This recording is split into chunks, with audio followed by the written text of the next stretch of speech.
Quando se trata de evitar a atenção indesejada de machos, os pesquisadores fizeram uma descoberta intrigante envolvendo certos sapos. Parece que alguns sapos empregam uma estratégia incomum: as fêmeas simulam a própria morte.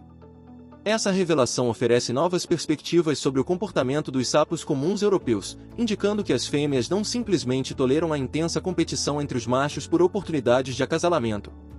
Essa competição pode levar a situações em que vários machos se agarram a uma única fêmea, às vezes com consequências fatais.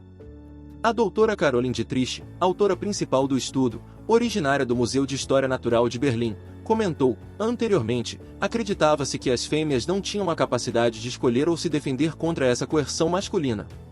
No entanto, a pesquisa sugere o contrário.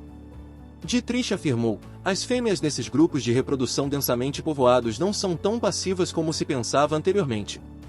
Em seu estudo publicado na revista Royal Society Open Science, Dietrich e o coautor Dr. Mark Oliver Rodel conduziram experimentos nos quais cada sapo macho foi colocado em um recipiente com duas fêmeas, uma grande e uma pequena.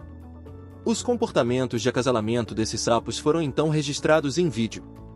Os resultados, baseados em 54 casos em que as fêmeas foram submetidas ao abraço dos machos, revelaram que 83% das fêmeas agarradas por machos tentaram girar seus corpos.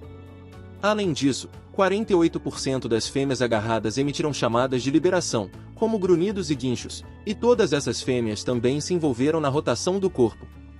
Além disso, 33% de todas as fêmeas mantidas por machos exibiram imobilidade tônica, um estado caracterizado pelo enrijecimento dos membros com os braços e pernas esticados, assemelhando-se a estar morto.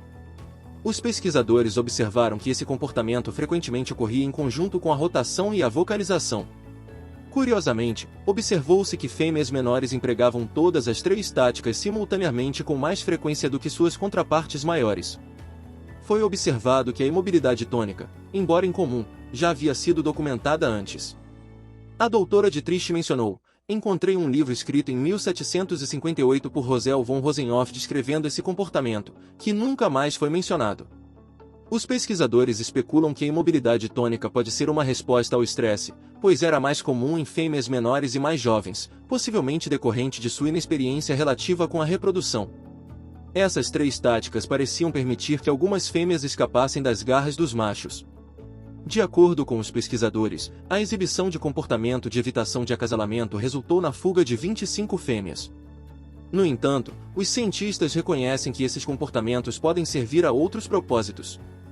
Por exemplo, as rotações das fêmeas podem ajudá-las a desalojar um macho ou podem ser uma maneira de avaliar a força e a resistência do macho. Tais características podem aumentar as chances de sobrevivência de uma fêmea se o macho conseguir afastar os competidores e evitar a formação de uma bola de acasalamento. Vale ressaltar que o estudo tem algumas limitações, incluindo a necessidade de um tamanho de amostra maior para investigar se as fêmeas menores são realmente mais bem-sucedidas na fuga, como sugerido pela pesquisa. Além disso, apenas um macho foi apresentado a cada par de fêmeas nos experimentos.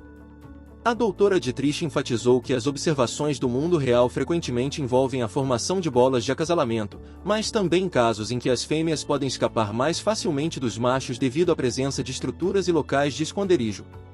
Embora as táticas identificadas possam ser eficazes na natureza, seu grau exato de sucesso permanece obscuro. No entanto, a doutora Dietrich destacou que o estudo oferece novas perspectivas sobre o comportamento das fêmeas de sapos, sugerindo que, mesmo com uma espécie aparentemente comum como esses sapos, ainda existem aspectos a serem explorados e compreendidos.